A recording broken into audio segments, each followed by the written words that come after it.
Tehran is in a state of unprecedented panic as the world watches the largest U.S. naval deployment near Iran in decades. As of February 2026, satellite imagery and Pentagon intelligence confirmed that a massive American armada has positioned itself in the northern reaches of the Persian Gulf, just miles from Iran's southern ports. This strike group is led by the USS Gerald R. Ford, the Navy's most advanced aircraft carrier, accompanied by at least 6 Arleigh Burke-class destroyers, 2 amphibious assault ships, and multiple guided missile cruisers, all capable of launching precision strikes within hours. In addition, U.S. F-35 and F/A-18 squadrons have been placed on constant alert aboard carriers in the region, while drone units and long-range missile platforms have been pre-positioned on U.S. bases in Bahrain, Qatar, and the UAE. Analysts emphasize that this is not a routine deployment. The sheer scale signals an escalation that could rapidly spiral into full-scale conflict. The civilian reaction in Tehran has been immediate and dramatic. Over the past 48 hours, local authorities report that hundreds of thousands of residents have attempted to flee the capital, triggering gridlock on highways and a surge in demand for flights out of the country. Gas stations have reported lines stretching for miles, banks have been overwhelmed by withdrawals, and grocery stores are experiencing shortages of essential goods. Videos circulating on Iranian social media platforms show frantic families carrying suitcases and food supplies, parents trying to calm crying children amid growing uncertainty, and long queues outside pharmacies as people scramble to stock up on medications. This is a city, a nation, grappling with the perception that war is no longer a distant threat but a near certainty. The deployment's timing is significant. It comes after months of stalled nuclear negotiations, with the U.S. demanding stricter controls on Iran's uranium enrichment, and Iran resisting international inspections. Over the past year, Iran has increased enrichment to 60% purity, significantly shortening the time required to produce weapons-grade material if the program were diverted from civilian purposes. Concurrently, Iranian missile tests in December 2025 targeted U.S. forces stationed in Iraq, while unconfirmed reports indicate drone attacks on commercial shipping in the Gulf of Oman. For U.S. military planners, this combination of nuclear acceleration and regional provocations left limited options, making a strong naval presence the clearest warning to Tehran. The economic impact is already reverberating. On the morning of the deployment, the Tehran Stock Exchange experienced an 8% drop, its largest single-day fall in over 2 years, reflecting investor panic and a loss of confidence in Iran's immediate stability. Oil markets reacted globally, with Brent crude briefly surging above $150 per barrel, the highest level since 2022, as traders anticipate potential disruptions to exports through the Strait of Hormuz, a critical choke point for 1/5 of the world's oil supply. Local businesses are shuttering operations, banks are limiting withdrawals to preserve liquidity, and the Iranian rial continues to depreciate rapidly against foreign currencies, further fueling domestic anxiety. U.S. officials have framed the deployment as a deterrent, emphasizing that all options are on the table, while publicly stating that the goal is to prevent nuclear escalation. However, Iranian state media portrays the Armada as an immediate existential threat, heightening civilian fears and fueling government calls for national unity and emergency measures. The city of Tehran, home to over 9 million residents, is now in a scramble for safety, with evacuation centers overwhelmed, hospitals preparing for surge casualties, and ordinary citizens forced to make split-second decisions about survival. The gravity of the situation cannot be overstated. This is not a drill or a distant military exercise. This is Tehran on high alert, with hundreds of thousands of lives hanging in the balance. The U.S.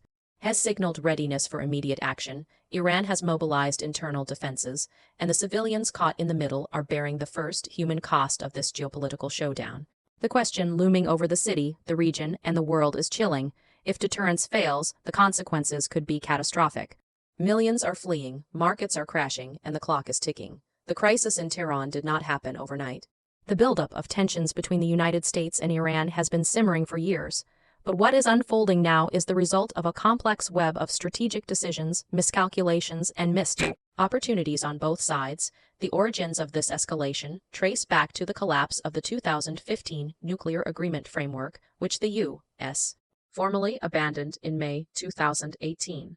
The withdrawal triggered a cascade of economic and political consequences. Sanctions were reimposed, crippling Iran's oil exports, freezing billions in foreign reserves, and isolating Tehran from international banking systems. While sanctions were intended to pressure Iran into compliance, they inadvertently fueled domestic instability. giving hardliners in Tehran a stronger hand and incentivizing accelerated nuclear and missile programs as leverage. By early 2025, intelligence reports from the International Atomic Energy Agency indicated that Iran had quietly expanded its uranium enrichment facilities. Sites at Natanz, Fordo, and Isfahan were reported to be operating at capacities far beyond what had been publicly acknowledged, with enrichment levels reaching 60% purity, just short of weapons grade. These developments were largely unknown to the global public, as both the Iranian government and international inspectors limited disclosure. What made the situation more volatile was Iran's growing domestic military industrial collaboration, which included rapid production of Shahab-3 ballistic missiles and drone technology capable of striking U.S. bases in the Middle East. The combination of nuclear advancement and missile capability created a pressure cooker scenario. Tehran now had tangible leverage, while Washington faced the prospect of a regional threat that could manifest with little warning. In parallel, diplomatic channels failed to deliver meaningful solutions. Negotiations in Vienna in late 2025 and early 2026 repeatedly stalled over the core issues: uranium enrichment levels, inspection protocols, and sanctions relief. While public statements emphasized diplomacy behind closed doors, both sides were hardening positions. Iranian negotiators accused the U.S. of moving goalposts, while American officials expressed frustration at Tehran's lack of transparency. These delays created what experts call a decision vacuum, leaving military action as the only credible deterrent in the eyes of U.S. planners. Pentagon officials were particularly concerned about Iran's proxy network in Iraq, Syria, and Yemen, which could respond to any U.S. strikes with asymmetric attacks against American personnel and allies, escalating what was intended as a localized warning into a broader regional confrontation. Meanwhile, intelligence leaks and reports indicate that Tehran had underestimated the speed and scale of the U.S. military response. The sudden deployment of a full carrier strike group, complete with destroyers, cruisers, amphibious ships, and advanced aircraft, was the culmination of months of contingency planning. Senior U.S. military leaders warned that conventional diplomacy was failing, and that the Armada was meant to serve as a visible, undeniable warning to Iranian leadership.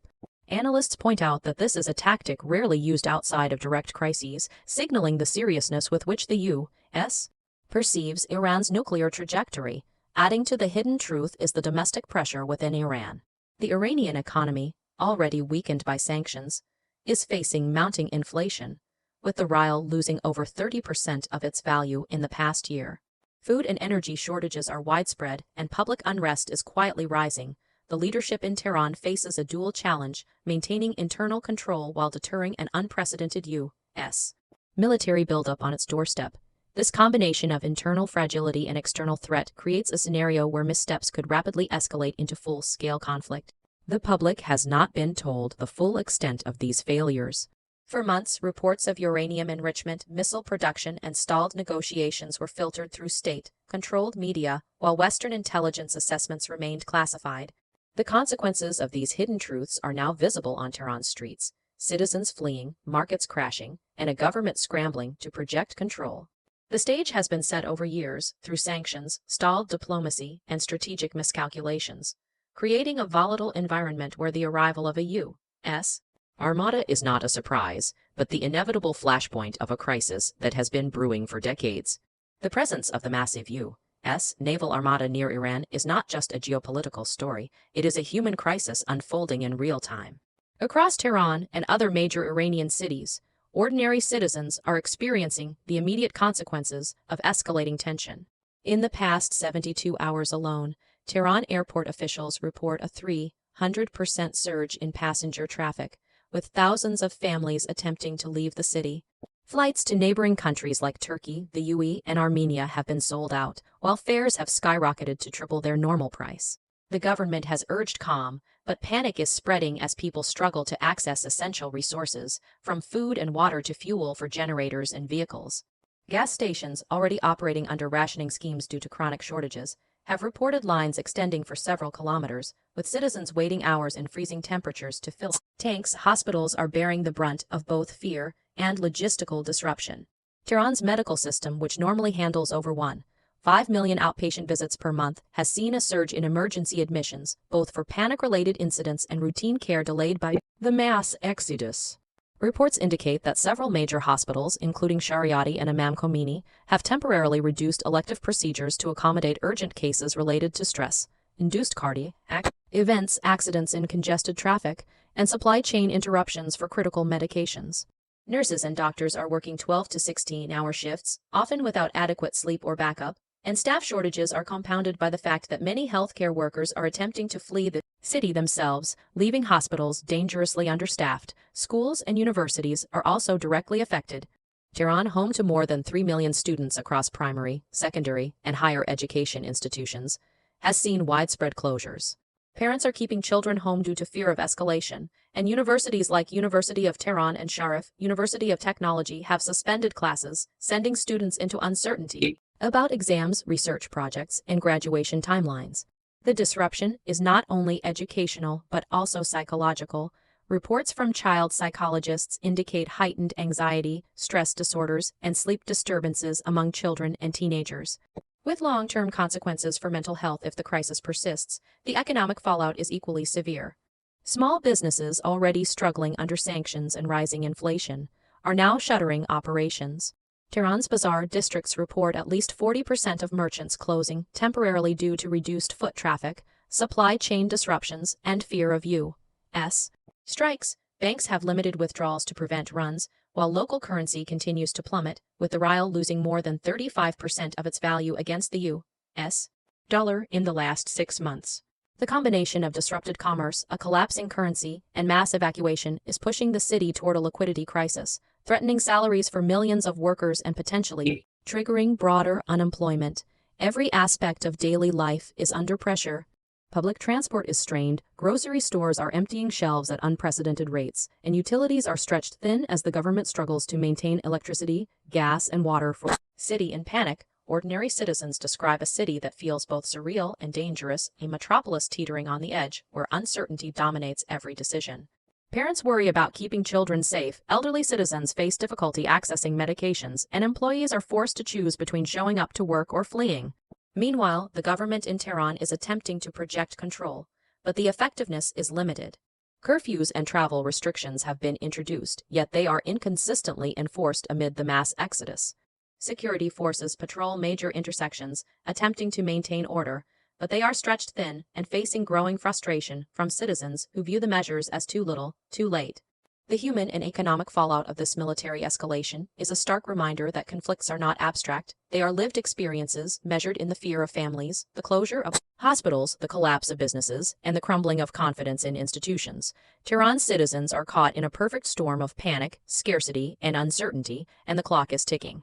The tension in the streets mirrors the tension on the waters of the Persian Gulf, where the Armada waits, a constant reminder that the next move could have devastating consequences for millions of lives. As the U.S. Armada looms near Iranian waters, the question of accountability and responsibility becomes unavoidable. The decisions that brought the world to this brink are not abstract.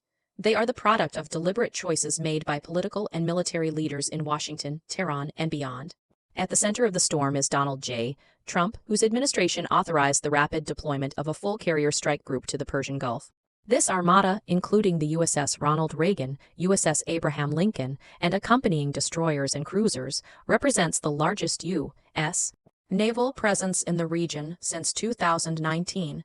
Senior Pentagon officials have confirmed that the fleet is not merely a symbolic gesture, it is fully armed, fully operational, and positioned to conduct precision strikes if deemed necessary. The decision to send this force comes amid reports of accelerated Iranian uranium enrichment, as well as intelligence suggesting Tehran is expanding missile and drone capabilities capable of threatening U.S. bases and allies across the Middle East. Within Iran, accountability is similarly complex but no less consequential.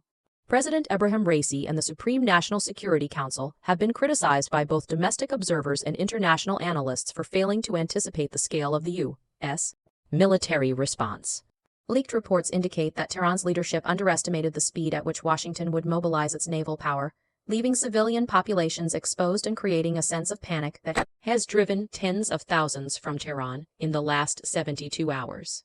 Iranian generals, including commanders of the Islamic Revolutionary Guard Corps (IRG) Navy, reportedly warned political leaders that the buildup of naval forces in the Gulf would inevitably trigger a human and economic crisis if the government failed to manage internal communications and public safety measures. Their advice appears to have been partially ignored or delayed, exacerbating the unfolding chaos. The United Nations and European powers have also become actors in the accountability landscape. Multiple diplomatic channels, including those led by UN Secretary General Antonio Guterres and EU foreign policy representatives, have attempted to de-escalate tensions, warning that any miscalculation could trigger regional conflict. Yet both Tehran and Washington have continued to prioritize strategic positioning over public reassurance.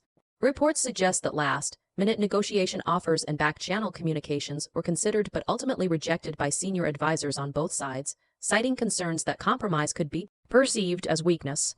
Domestically within the U.S., the decision to escalate has sparked intense debate. Congressional leaders, including members of the Senate Foreign Relations Committee, have questioned whether the Trump administration fully considered the consequences of sending such a large force into a volatile region without simultaneous diplomatic guarantees. Analysts note that, while the deployment is legally authorized under standing U.S.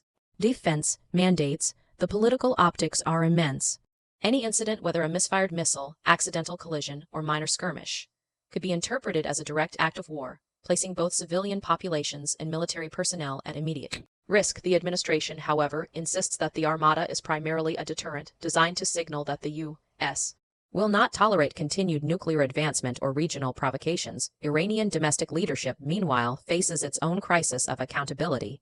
Citizens and analysts alike question why the government allowed a scenario in which the population feels the need to flee en masse, why essential services have not been fortified, and why the state did not publicly disclose the extent of the nuclear and military programs that now justify U.S. pressure. Curfews, emergency directives, and rationing measures have been enacted, but they are reactive rather than proactive, highlighting a failure to anticipate the consequences of years of strategic miscalculation. The result is a situation in which responsibility is layered and distributed, yet the consequences are immediate. Decisions made by Trump, Raisi, the IRC, and senior U.S. military officials have combined to place millions of civilians, regional economies, and international relations under extreme strain. While leaders continue to justify their actions through the lens of national security and strategic deterrence, the streets of Tehran, the offices of U.S. policymakers, and the halls of international diplomacy all reflect a single truth. The choices made now will define the scale of destruction or peace for years to come. Every delay, every misjudgment, and every ignored warning amplifies the human and geopolitical cost. And the question of accountability remains urgent, visible, and unresolved. The presence of the massive U.S. naval armada near Iran is not just a momentary crisis. It is a harbinger of potentially catastrophic consequences that could reshape the region for years to come. Analysts warn that if tensions escalate further, Tehran could face disruptions far beyond immediate civilian panic. Energy infrastructure, already under pressure from international sanctions and domestic shortages, could be targeted, intentionally or accidentally, by military action. Iran supplies nearly 10% of the world's crude oil exports, and even minor disruptions in the Strait of Hormuz could trigger global oil prices to spike past $150 per barrel, sending shockwaves through economies from Europe to Asia. Major ports in southern Iran, including Bandar Abbas and Karg Island, are already operating under heightened security protocols, creating delays in essential imports of food, medical supplies, and industrial goods. The economic ripple effect extends to domestic markets. Tehran's stock exchange, which handles billions of dollars in daily transactions, has seen extreme volatility. Within the last week, the Tehran Stock Exchange Index dropped by 6.8%, erasing billions in market value as investors panic over potential U.S. strikes and the uncertainty of Iran's nuclear program trajectory. Currency instability is compounding the crisis. The rial has fallen to historic lows, with black market exchange rates reaching approximately 600 rials per U.S. dollar, making even basic goods unaffordable for ordinary citizens. Inflation, already hovering above 50%, threatens to spiral further, hitting the most vulnerable populations hardest. Families report spending half of their monthly income on essentials such as bread, eggs, and fuel, leaving little for education, healthcare, or savings. Education and public services are on the brink. Universities across Tehran and other major cities have postponed classes indefinitely, impacting over 3 million students, while public school closures leave parents scrambling for childcare or abandoning work to care for children at home. Hospitals remain understaffed and overwhelmed. Emergency wards are filled with cases related not only to panic-induced medical conditions but also routine care deferred for weeks. Chronic illnesses, surgeries, and maternal care are delayed, increasing mortality risk and public anxiety. Government warnings have encouraged residents to remain calm, but the reality on the ground is stark. Supply shortages, overburdened healthcare, and rising civil unrest paint a picture of systemic strain that could take months or years to recover from. The geopolitical consequences could be even more severe.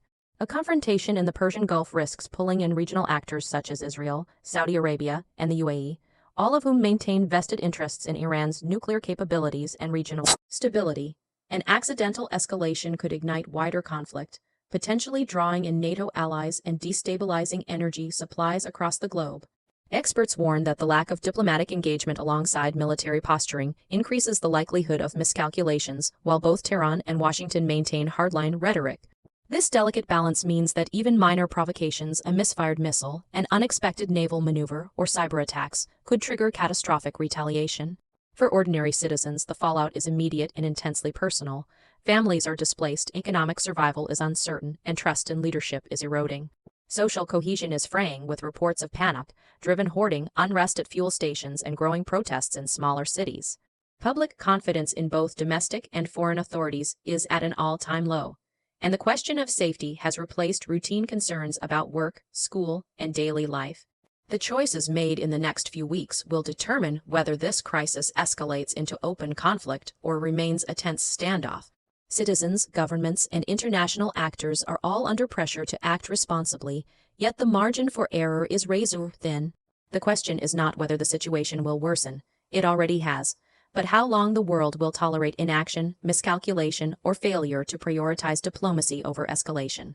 Every decision made now could ripple across the globe, affecting energy markets, economies, civilian lives, and the balance of international power for decades. The ultimate question remains, will leadership step up to de-escalate, or are we already witnessing the first steps toward a conflict whose consequences few can predict and no one can afford? The eyes of the world are on Tehran and Washington alike, and the clock is ticking. Every moment counts, and the fallout from this standoff will define not just the region, but the stability of an entire generation.